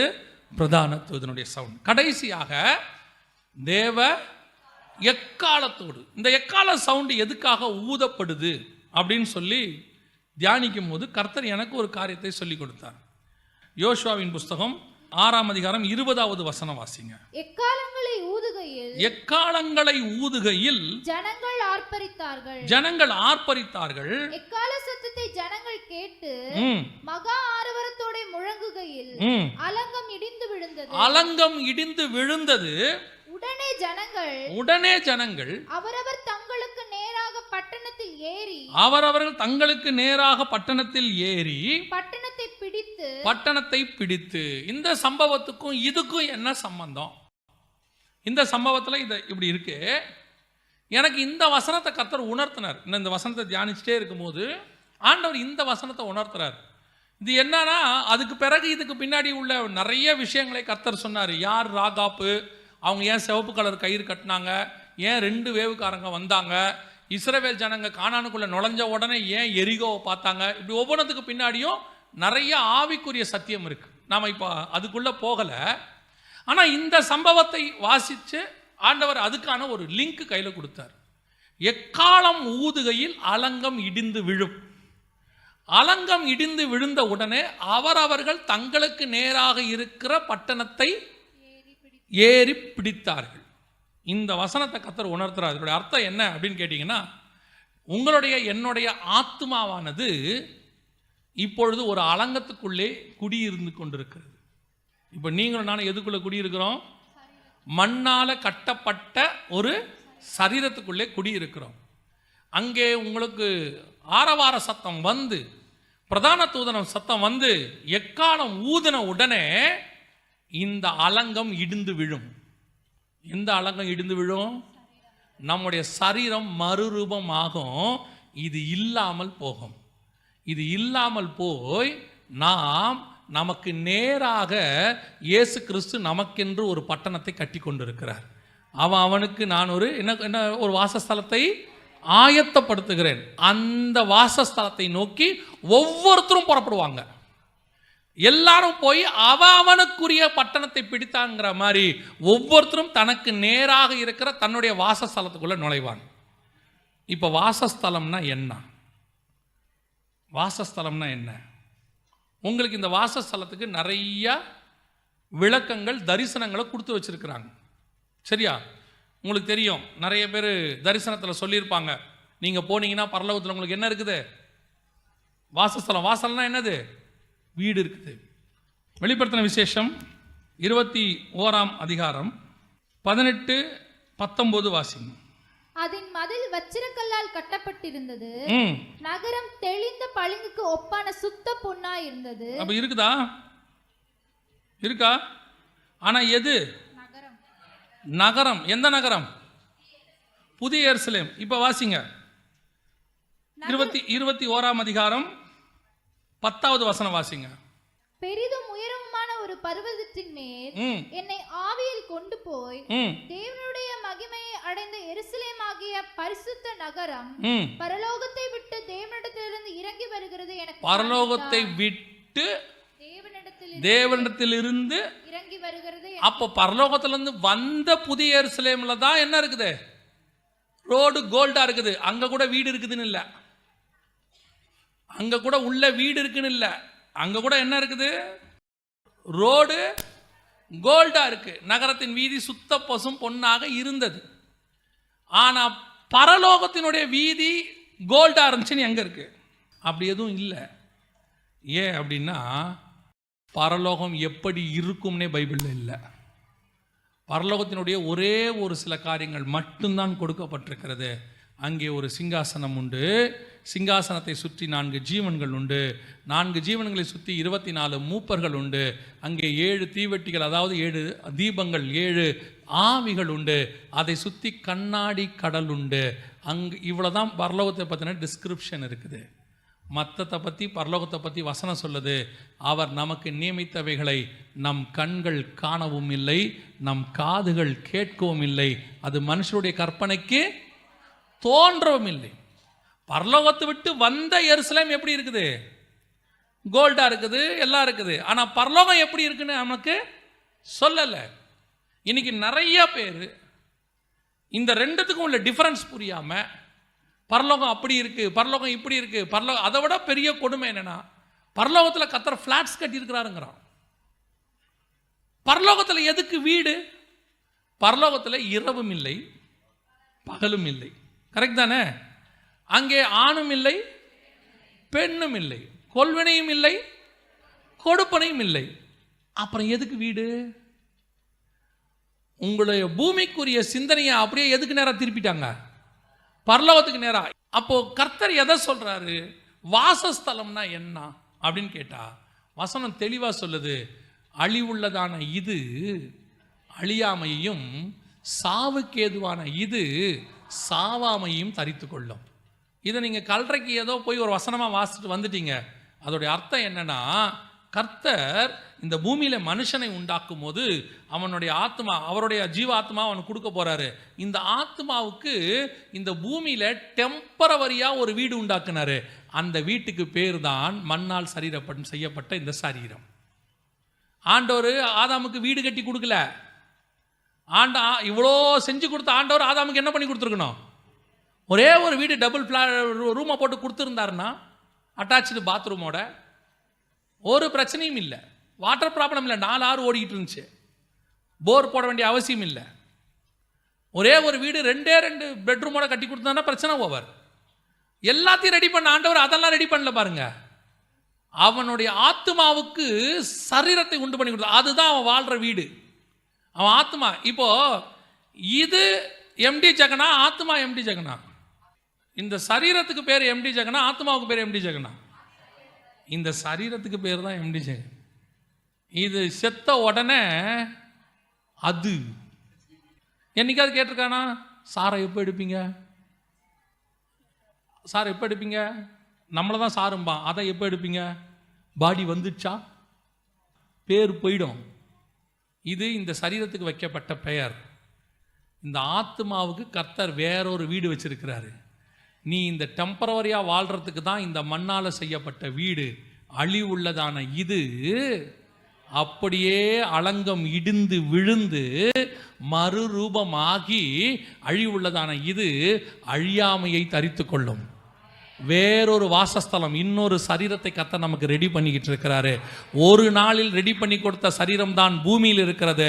2000 வருஷமா ரெடி பண்ற சரீரம் தான் பரலோகத்தில் இருக்கிறது. அந்த சரீரத்தை நோக்கித்தான் நீ நானும் பிரயாணப்பட போறோம். இது நேரா போய் அந்த அலங்கம், இது இடிந்து விழும் இந்த அலங்கம், இதோட நாம மர்ரூம் ஆயிடுவோம். அதுக்கப்புறம் இந்த சரீரத்துக்கு என்ன இருக்காது? அடையாளம் இருக்காது. இது ரத்த மாம்சம் பரலோகத்தை சுதந்திரிக்காது. அப்ப அது உள்ள போகாது, இது அப்படியே மாறிடும், இதோட இது முடிஞ்சிடும். அதனாலதான் யோவான் எழுதும் போது என்ன சொல்றார்? 1 யோவான் 3ஆம் அதிகாரம் 2வது வசனத்தை வாசிங்க பார்ப்போம்.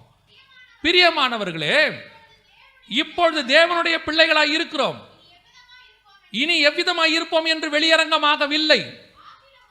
ஆகிலும் அவர் வெளிப்படும் போது அவர் இருக்கிற வண்ணமாக நாம் அவரை தரிசிப்பதினால் அவருக்கு ஒப்பாக இருப்போம். இயேசு கிறிஸ்து இந்த பூமியில் வரும்போது அவருக்கு ஒரு சரீரம் கொடுக்கப்பட்டது. அவருடைய ஆத்மாவானது சரீரத்துக்குள் இருந்தது. ஒரு நாள் வந்தது, இந்த சரீரத்தை அலங்கத்தை இடித்து விட்டு அவர் அழிவில்லாத தன்னுடைய சரீரத்துக்குள் போய்விட்டார், ஆவியாக மாறிட்டார். கர்த்தர் எப்படி இருக்கிறாரு? ஆவியாய் இருக்கிறார். அதே போல ஒரு சரீரத்தை அவருக்கு ஒப்பாக இருப்போம். அதே போல ஒரு சரீரத்தை உங்களுக்கும் எனக்கும் கர்த்தர் உண்டு பண்ணி கொண்டிருக்கிறார். ஒரு நாள் வரும், எக்காலம் துணிக்கும், இந்த மண்ணான சரீரமானது இடிக்கப்பட்டு அலங்கம் இடிந்து விழுந்து அழிவுள்ளதான இது அழியாமையும், சாவுக்கு ஏதுவான இது சாவாமையும், தனக்கு நேராக உள்ள பட்டணத்தை எனக்கென்று நியமிக்கப்பட்டிருக்கிறதான என் ஆவிக்குரிய சரீரத்தை நோக்கி நான் உள்ளே போய் பதுங்கிக் கொள்வேன். அந்த சரீரத்திற்கு அழிவில்லை, அதற்கு மரணம் இல்லை, அது நித்தியமான சரீரம். அதனால தான் இயேசு சொல்றாரு, நீங்கள் தேவ தூதர்களைப் போல இருப்பீர்கள். அல்லேலூயா. உங்களை பூமிக்குரியதான அந்த அதுக்கேற்ற மாதிரி உங்களுடைய ஆவிக்குரிய எண்ணத்தை மாற்றி வச்சுட்டான். நீங்களும் என்ன நினச்சிக்கிட்டு இருக்கிறீங்க? அங்கே போய் நம்ம வீட்டில் குடியிருப்போம், தங்கத்தினாலான வீடு. எதுக்கு? தங்கத்திலேயே வீடு இருந்தால் என்ன பண்ணுவீங்க? தங்கத்திலே இருக்கட்டும், என்ன பண்ண போறீங்க? பரலோகத்தில் தங்கத்தை வச்சு என்ன பண்ண போறீங்க? இங்கே தங்கம் இருந்தால் என்ன பண்ணுவீங்க? போட்டுக்கிட்டு கல்யாணத்துக்கு போவீங்க, அங்கே அந்த வழியும் இல்லை. தங்கம் இருந்தால் இங்கே என்ன பண்ணுவீங்க? அர்ஜென்ட் அவசர ஆத்திரத்துக்கு விற்று, அங்கே அர்ஜென்ட் அவசர ஆத்திரமே இல்லை. தங்கம்ன உடனே பரலோகத்தில் தங்கமா? உனக்கு எதுக்கு அதை தங்கம்னு சொல்லியிருக்கிறாருன்னா, நீ தலைக்கு மேலே வச்சிருக்கிற தங்கம்னு நினைக்கிறிய, அது புதிய எருசலேம்லயே காலுக்கு கீழே இருக்குதுடா. அதுவே காலுக்கு கீழே இருக்குதுன்னா தலைக்கு மேலே இருக்கிற ஆசீர்வாதம் எப்படி இருக்கும் பாருங்கிறார். நீ இங்க உச்சமா நினைக்கிற ஆசீர்வாதமே அங்க காலுக்கு கீழே இருக்கும். ஆண்டவர் சொல்றார், ஸ்திரீகளிடத்தில் பிறந்தவனிடத்தில் யோவான் ஸ்நானகனை போல ஒருவனும் இல்லை. ஆனால் பரலோகத்தில் இருக்கிறவனை பார்க்கும் பொழுது கடைசியா இருக்கிறவன் யோவான் ஸ்நானகனை கூட பெருசா இருப்பான். அதே தான் கர்த்தர் சொல்றாரு, நீ பூமியில தங்கம் தங்கம் தங்கம்னு அலைஞ்சு லாக்கர்ல பூட்டி சாவிய தலகாணி அடியில வச்சு நைட்டு தலகாணிக்கு மேல தலையை வச்சுக்கிறிய, அந்த தங்கம் புதிய எருசலேம்லயே காலுக்கு கீழே இருக்கும். புதிய எருசலேம்லயே அது காலுக்கு கீழே இருக்கும்னா பரலோகத்தில் எனக்கு இருக்குது. என்ன இருக்குது? அதெல்லாம் உனக்கு சொன்னாலாம் புரியாது. உன்னுடைய அந்த 350 கிராம் மூளைக்கு அது ஏறவே ஏறாது. அங்க வந்தா மட்டும்தான் தெரியும். உன் கண்கள் காணவும் இல்லை, உன் காதுகள் கேட்கவும் இல்லை. அங்க வந்து பாருங்கிறார் ஆண்டவர். இதத்தான் பவுல் சொல்றாரு. எல்லாத்தையும் விடுங்கடா, நான் அங்க போறேங்கிறாரு. நான் போவது எனக்கு நலமாயிரு, நான் வாஞ்சிக்கிறேன். ஏன்? எனக்கு வச்சதை நான் பார்த்துட்டேன். அவர் கூட்டு போய் பாரடைஸ்ல எல்லாத்தையும் காத்திட்டாரு. அவ்வளவு மகத்துவத்தை கர்த்தர் உனக்கு எனக்கு மேலே வச்சிருக்கிறாரு. யோசித்து பாருங்க, ஒரே ஒரு நாளில் ஒரு 2 மணி நேரத்தில் தான் அந்த சரீரத்தை ஆண்டவர் செஞ்சிருப்பாருன்னு நான் நினைக்கிறேன், என்னுடைய அறிவுக்கு உட்பட்டு. ஏன்னு சொன்னால் 6ஆம் நாளில் கர்த்தர் 3 படைப்பு படைச்சார். ஆதியாகமம் 1:24 இருக்கு. 3 படைப்பு. தேவனாகிய கர்த்தர் நாட்டு மிருகங்களையும் ஊரும் பிராணிகளையும் காட்டு மிருகங்களையும் தங்கள் தங்கள் ஜாதியின்படி உண்டாக கடவுள் சொல்லிட்டாரு. நாட்டு மிருகம், காட்டு மிருகம், ஊரும் பிராணி படைச்சிட்டாரு. இது 6ஆவது நாளில் முடிச்சுட்டு அதுக்கப்புறம் கர்த்தர் யாரை படைக்கிறாரு? மனுஷனை படைக்கிறார். ஸோ நம்ம தான் லாஸ்ட் செகண்ட் ஹாஃப்ல படைச்சிருப்பாரு. மதியானத்துக்கு மேலே ஒரு உதாரணத்துக்கு ஃபர்ஸ்ட் ஹாஃப்ல அதெல்லாம் முடிச்சுட்டு செகண்ட் ஹாஃப்ல ஃபைனலி நம்ம முடிஞ்சதோட எல்லாமே முடிஞ்சிச்சு. ஒரு 6ஆவது நாளில் கொஞ்ச நேரத்தில் படைச்ச மனுஷனாகிய உங்களும் எனக்குமே 6000 வருஷமா இந்த சரீரத்தை ஆராய்ச்சி பண்றான், இன்னும் கண்டுபிடிக்க முடியல என்ன இருக்குன்னு. இந்த உயிர் எங்க இருக்குன்னு தெரியல, ரத்தம் எப்படி ஓடுதுன்னு தெரியல. இது பார்த்து பிரமிக்கிறான். ஒரு 1/2 மணி நேரம் ஒரு நாள்ல செஞ்ச சரீரத்துக்கே இவ்வளவு பிரமிப்பு இருக்குமானால் 2000 வருஷமா கர்த்தர் உனக்கு எனக்கும் ஒரு சரீரத்தை செஞ்சுக்கிட்டு இருக்கிறாரு. அந்த சரீரம் எப்படிப்பட்டதாக இருக்கும் யோசிச்சு பாருங்க பார்ப்போம். அதுக்கு தான் கர்த்தர் உன்னை என்னையும் கூட்டிட்டு அங்க போறாரு. அந்த சரீரத்தை நீ பெற வேண்டுமானால் இந்த அலங்கம் இடியணும். இதை வச்சுக்கிட்டு அதில் இருக்க முடியாது. ஒன்று இது இல்லை அது. அதுக்கு தான் வசனம் சொல்லுது, நித்திய ஜீவனை சுதந்திரிக்கணும்னா நீ என்ன செய்யணும்? சாகணுங்கிறார். இதில் செத்துரு, அதில் வாழ வச்சிடுறேங்கிறார் கர்த்தர். நித்திய ஜீவனுக்குள்ள கொண்டு போயிடுறேன். நீ இதுக்கு வாழ்ந்துக்கிட்டே இருந்தீன்னா, நிறைய பேர் இன்னும் இதுக்கே தான் வாழ்றான். இதை பத்திரமா பார்க்கணும், தப்பே கிடையாது. இது கர்த்தர் நமக்கு கொடுத்தது. போகிற வரைக்கும் இதை பத்திரமா பார்த்துக்கணும். ஆனால் சில ஆள் இதை மட்டுமே பார்த்துக்கிட்டு இருப்பான். நான் சொல்றது புரியுதா? டேக் கேர் பண்ணுங்க. இதை கரெக்டாக எடுத்துக்கோங்க, நல்லா வச்சுக்கோங்க, நல்லா ஒழுங்காக சாப்பிடுங்க, நல்லா தூங்குங்க. ஆனால் ஒரு சிலர் இதுக்கே தன் வாழ்நாள் மொத்தத்தையும் செலவு பண்ணுவான். அப்படியே முடி உதிர்ந்துராமல் இருக்கிறதுக்கு அதுக்கு ஒரு ஷாம்பு, இதுக்கு ஒரு ஷாம்பு, நெத்திக்கு ஒன்று, கண்ணுக்கு ஒன்று, மூக்குக்கு ஒன்று, வாய்க்கு ஒன்று, பல்லுக்கு ஒன்று, கழுத்துக்கு ஒன்று, எல்லாம் போட்டு ஆடு. என்ன பண்ணாலும் கொரோனா வந்தோன்னா கதை முடிஞ்சு, டோட்டல் ஓவர். அதுதான் சொல்ல வரேன். இதை பத்திரமா பார்த்துக்கோங்க. ஆனால் இதுக்கு பின்னாடியே ஓடாதீங்க. ஆராதனை முக்கியமா, அலங்காரம் முக்கியமா? ஆமாம், ஆராதனைக்கு அலங்காரத்தோடு வாங்க, ஒழுங்காக ட்ரெஸ் பண்ணிட்டு வாங்க. அதை நாங்கள் குற்றமாக சொல்ல, ஒழுங்காக பண்ணுங்க, வேணாம் சொல்லலை. சிலர் இதுக்கு கேர் எடுத்து, நீங்கள் எவ்வளவு கேர் எடுத்தாலும் ஒரு நாள் இது இடிந்து விழும். எல்லாமே ஒழுங்காக வைக்கணும், இதில் எந்த மாற்று கருத்தும் இல்லை. இந்த சரீரத்தை நல்லா பார்த்துக்கோங்க. ஆனால் என்ன பார்த்தாலும் இந்த சரீரம் ஒரு நாள் முடியும். எப்போ வேணாலும் முடியும். உங்களுக்கும் எனக்கும் அழிவில்லாத ஒரு சரீரம் இருக்கிறது.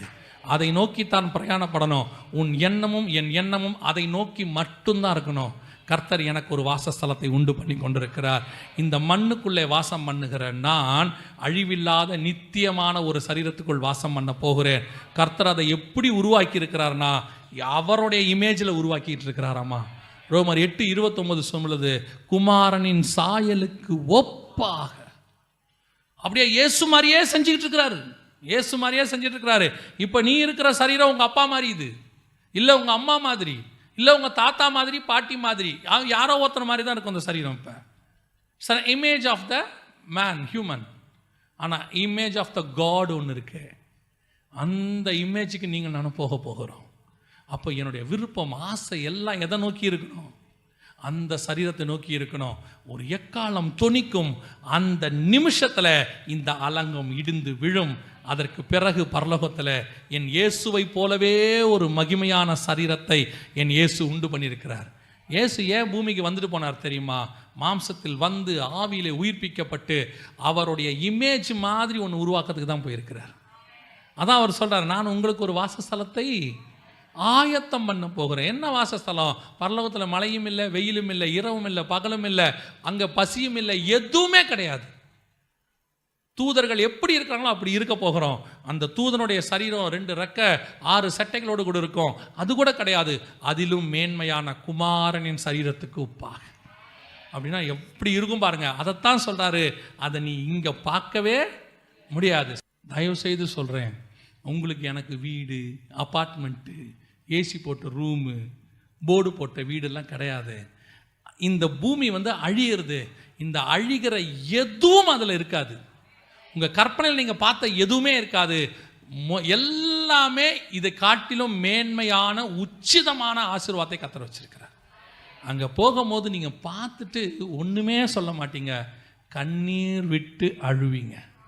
ஆண்டவரே, இந்த மேன்மைக்காக தான் என்னை இவ்வளோ தூரம் கூட்டிகிட்டு வந்தீங்களா? இந்த மேன்மையை நான் தெரிஞ்சிக்காமல் பூமியில் இருந்துட்டேனே ஆண்டவரே. தெரிஞ்சிருந்தா இன்னும் சந்தோஷப்பட்டிருப்பேனே, இன்னும் ஆயத்தப்பட்டிருப்பேனே. அதனால தான் பவுல் சொல்கிறாரு, எனக்கு ஒன்று நியமிக்கப்பட்டிருக்கிறத நான் பார்த்துட்டேன், அதை நான் வாஞ்சையாய் தொடர்கிறேன். நான் உங்களுக்கு சொல்கிறேன், பரலோகத்தை போய் ஒருத்தன் பார்த்துட்டேன்னு சொன்னானா அவனுக்கு பூமியில் இருக்கிற எது மேலேயும் ஆசை வராது. பரலோகத்தை பார்த்தவனால பூமியில் இருக்கிற எது மேலேயும் ஆசைப்படவே முடியாது. எல்லாமே வெறுப்பாக இருக்கும். உங்களுக்கு தெரியுமா, கர்த்தர் ஊழியத்துக்கு அழைச்சிட்டாருன்னா அது வரைக்கும் நீங்கள் பார்க்குற வேலை உங்களுக்கு வெறுப்பாக மாறிடும். நீங்கள் இன்ட்ரெஸ்டாக பார்க்குற வேலை எப்படி இருக்கும்? வெறுப்பாக மாறிடும். அந்த ஃபுல் டைம் மினிஸ்ட்ரிக்கு வர சொல்லிட்டாருனா அதே மாதிரி தான் கர்த்தர் உனக்கு நியமித்து வச்சதை உன் கண்கள் பார்த்துருச்சுன்னா பூமி வெறுக்க தொடங்கும். பூமி போர் அடிக்கும். போதும் ஆண்டவரை, எப்போ கூப்பிடுவீங்க? அந்த எக்காலம் தொனிச்ச நிமிஷத்தில் இந்த அலங்கம் இடிந்து விழுந்து நான் ஒரு அலங்கத்தை சுதந்திரிக்க போகிறேன். அல்லேலூயா. இதுக்கு தான் எக்கால சத்தத்தை ஊதுறாங்க. இந்த வருகையில் 3 சத்தம் ஊதுறதுக்கு காரணம் என்னென்னா, 3 சவுண்டு. முதலாவது, கர்த்தருடைய ஆரவார சத்தம் வரும்போது கிறிஸ்துவுக்குள் மரித்தவர்கள் அப்படி எழுந்திருப்பாங்க. ஏன்னா அந்த சவுண்டுக்கு தான் ஜீவன் இருக்கிறது. உரத்த சத்தமாய் கூப்பிடுவார், அப்படி அவர்கள் எழுந்திருப்பார்கள். அதோடு கூட கர்த்தர் தன்னுடைய சந்தோஷத்தை வெளிப்படுத்துகிறார், என்னால் மீட்கப்பட்டவர்கள் மேலே வருகிறார்கள். அப்படி வரும்போது 2வது பிரதான தூதனுடைய சவுண்டு. காரணம், அவர்கள் மத்திய ஆகாயத்தை தாண்டி வரும்போது அந்த வானமண்டலத்தின் பொல்லாத சேனைகளை விலக்கிவிட்டு நமக்கு ஒரு பாதையை ஆயத்தம் பண்ணுவார்கள். கடைசியாக எக்கால சத்தம் கேட்கும்போது நம்முடைய மாம்ச சரீரம் இடிந்து விழுந்து நமக்கென்று இருக்கிற ஆவிக்குரிய சரீரத்தை நம்முடைய ஆத்மாவானது சுதந்திரிக்கும்படி பரலோகத்துக்குள்ளே பிரவேசிக்க போகிறது. அல்லேலூயா. இதுதான் இந்த ஒரு நிமிஷத்தில் நடக்க போகுது. அதனால தான் இந்த நிமிஷம் உன் வாழ்க்கையில், என் வாழ்க்கையில் முக்கியமான நிமிஷம். இந்த நிமிஷத்தை விட்டுட்டா இவ்வளவு சம்பவமும் இருக்காது. அதுக்கு பிறகு 7 ஆண்டு கால உபத்திரவ காலம்தான். அதற்கு பிறகு பாடுகள் தான், மகா உபத்திரவம் தான். அதுக்கு தான் கர்த்தர் 2000 வருஷமாக பொறுமையாக காத்துக்கிட்டு இருக்கிறார், இந்த ஒரு நிமிஷத்துக்காக. இப்போ யோசிச்சு பாருங்க, இந்த ஆசீர்வாதமான நிமிஷத்தை நம்ம சுதந்திரிப்போமா? பைபிள் கூட அப்படி தான் சொல்லுது. மனுஷகுமாரன் அழைத்து கொண்டு போனார், கதவு அடைக்கப்பட்டது. ஒரே செகண்ட் தான், ஒரு நிமிஷம் தான், கதவை அடைச்சிருவாங்க. அதுக்கு பிறகு நமக்கும் ஆண்டவருக்கும் டிஸ்டன்ஸ் எவ்வளோ தெரியுமா? ஒரே ஒரு டோர் ஸ்டெப், ஒரே ஒரு கதவு. கதவுக்கு அந்த பக்கம் அவர் இருப்பார், கதவுக்கு இந்த பக்கம் நம்ம இருப்போம். அந்த கதவுடைய அளவு எவ்வளோ இருக்கும்? ஒரு 3 இன்ச்சு இருக்குமா, 4 இன்ச்சு இருக்குமா? கதவுடைய அளவு அவ்வளோதான் இருக்கும். ஆனால் சூழ்நிலையே வேறு. கதவுக்கு அந்த பக்கம் இருந்தால் பரலோகம், கதவுக்கு இந்த பக்கம் இருந்தால் உபத்திரவம். உன்னுடைய உபத்திரவத்தையும் நித்திய சந்தோஷத்தையும் நிர்ணயம் பண்ண போகிற டிஸ்டன்ஸு ஒரு 3 இன்ச்சு தான். நீ காத்திருப்பாயானால் இந்த மகிமையான தருணத்துக்குள் நாம் பிரவேசிப்போம். நீங்கள் கொஞ்சம் தூங்கிட்டீங்க, கொஞ்சம் கர்த்தர் எழுப்பும் போது எக்கால சத்தம் கேட்காம போச்சு, ஆரவார சத்தம் கேட்கலன்னா அதற்கு பிறகு கர்த்தாவே கர்த்தாவேனால என்ன செய்யாது? கதவு திறக்காது. வெகு சீக்கிரத்தில் கர்த்தர் உன்னை என்னையும் மீட்கும்படி வரப்போகிறார். நம்முடைய ஆண்டவருடைய சத்தம் கேட்க போகிறது. கிறிஸ்துவுக்குள் மரித்தவர்கள் முதலாவது, 2வது நீங்களும் நானும் மறுரூபமாக போகிறோம். அல்லேலூயா.